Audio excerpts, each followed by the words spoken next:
Hindi naman nakaligtas ang China sa sumbong ng Pilipinas sa United Nations. Tila isang rebuttal ang nangyari mga kabayan. Inilabas ng Pilipinas ang baho ng China sa United Nations General Debate. 2 beses nagsalita ang Pilipinas at 2 beses din nagribat ang China. Dito isinuwalat ng Pilipinas ang pagwasak ng China ng West Philippine Sea sa pamamagitan ng pagtatayo nito ng mga artipisyal na isla na siyang nagdulot ng malaking pinsala sa yamang dagat sa lugar. Dagdag pa dito ang pangunguha ng China ng iligal na mga yamang dagat tulad ng mga taklo na ipinagbabawal ng Pilipinas. Dagdag pa ng Pilipinas, ang 2016 Arbitral Award ay final at hindi kailanman magbabago. Hindi nagustuhan ng China ang mga pahayag ng Pilipinas sa intablado ng United Nations.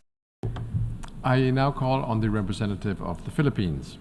Thank you, Mr. President. I wish to refer to the statement of a delegation referring to the South China Sea arbitration. We recall July 12, 2016 as the day that affirmed to the community of nations that the rule of law prevails, and that stability, peace, and progress can only be attained when founded on a rules-based legal order on the oceans, as it should be everywhere else. The award and the United Nations Convention on the Law of the Sea, or UNCLOS, are the twin anchors of the Philippines policy and actions on the West Philippine Sea. UNCLOS sets out the legal framework within which all activities in the oceans and seas must be carried out. There is no recourse to general international law on matters comprehensively covered by the UNCLOS. Compliance with UNCLOS, which represents a delicate balance of the rights and obligations of all states parties, in its entirety is key to ensuring global and regional peace and the fair and sustainable use of the oceans.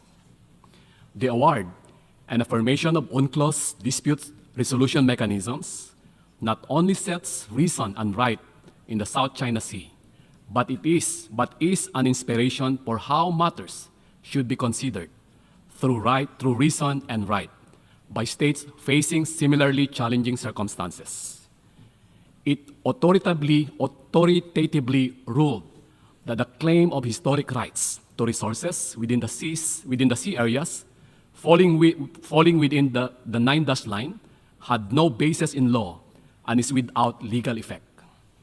It upheld the Philippines' sovereign rights and jurisdiction in its exclusive economic zone. It affirmed that certain actions within the Philippines EEZ violated the Philippines' sovereign rights and were thus unlawful, that large-scale reclamation and construction of artificial islands caused severe environmental harm in violation of international conventions, that the large-scale harvesting of endangered marine species damaged the marine ecosystem, and that actions taken since the commencement of the arbitration had aggravated the disputes. These findings are no longer within the reach of denial and rebuttal, and are conclusive, and they are indisputable. Mr. President, the award is final. We firmly reject attempts to undermine it, nay, even erase it from law, history, and our collective memories. At the same time, we welcome the support of countries for the award. The award benefits the world across the board. We do not see it as directed at any other country, near or far. We see it as it should be seen, as favoring all which are similarly situated by clarifying definitively a legal situation beyond the reach of arms to change. It puts this aspect of international law beyond the limit of prescription. And so we say once again, the present that we need and the future that we want is a peaceful South China Sea. The Philippines is committed to do this for as long as it exists. Thank you, Mr. President.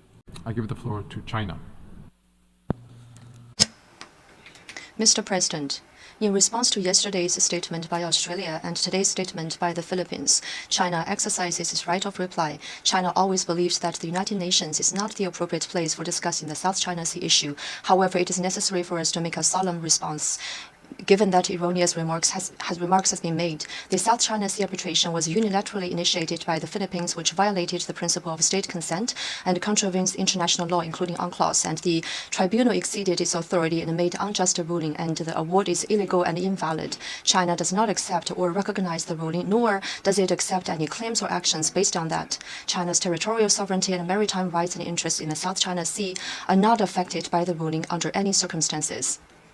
China has indisputable sovereignty over the South China Sea islands and their adjacent waters, and sovereign rights and jurisdiction over the relevant waters. China's regular patrols, law enforcement, and production activities in waters under its jurisdiction are compliant with international law, including UNCLOS. The recent escalation of the South China Sea issue between China and the Philippines is entirely the responsibility of the Philippines. China will continue to resolve the disputes in the South China Sea through negotiations and consultations with directly concerned parties, including the Philippines, on the basis of respecting facts and in accordance with international law. China will also continue to work with ASEAN countries to safeguard peace and stability in the South China Sea. Thank you. I now call on the representative of the Philippines for the second intervention. Thank you, Mr. President. With respect to the earlier intervention made, allow me to reaffirm. The 2016 South China Sea arbitration is a testament to the Philippines' unwavering commitment to the rule of law and the peaceful settlement of disputes. Over the years, the Philippines has continued to demonstrate this commitment to peace even in the face of the unlawful actions which have caused serious incidents in the South China Sea, without ever diminishing our resolve to protect and promote our people's interests and the full and responsible enjoyment of our legally settled maritime entitlements and its accompanying rights and jurisdictions. This determination has only been strengthened by the broadening affirmation of the legal value of the award as a positive and legitimate source of international law. We are encouraged by the expressions of support made by other states that confirm the final and binding status of the award, including the G7's consistent reaffirmation that it is a significant milestone and a useful basis for the peaceful management of and resolution of differences at sea. I give now the floor to the representative of China for a second intervention. Thank you, Mr. President. In response to the statement made by the delegate of the Philippines, China is compelled to make another response. China does not accept or recognize the so-called South China Sea arbitration. This is precisely for the preservation of the rule of law, of the international maritime rule of law. UNCLOS does not represent the entirety of international maritime law. The arbitration initiated by the Philippines boils down to the issue of territorial claims, which are not subject to a regulation by the UNCLOS. The so-called arbitration award contains many grave fallacies with regard to issues such as historical rights, the outlying archipelago of continental states, as well as the regime of islands. For example, according to the ruling, the biggest island in Nansha Qundao, the Taiping Dao, has been characterized as a rock. Such a fallacious ruling seriously undermines the credibility of the dispute resolution mechanism under the UNCLOS.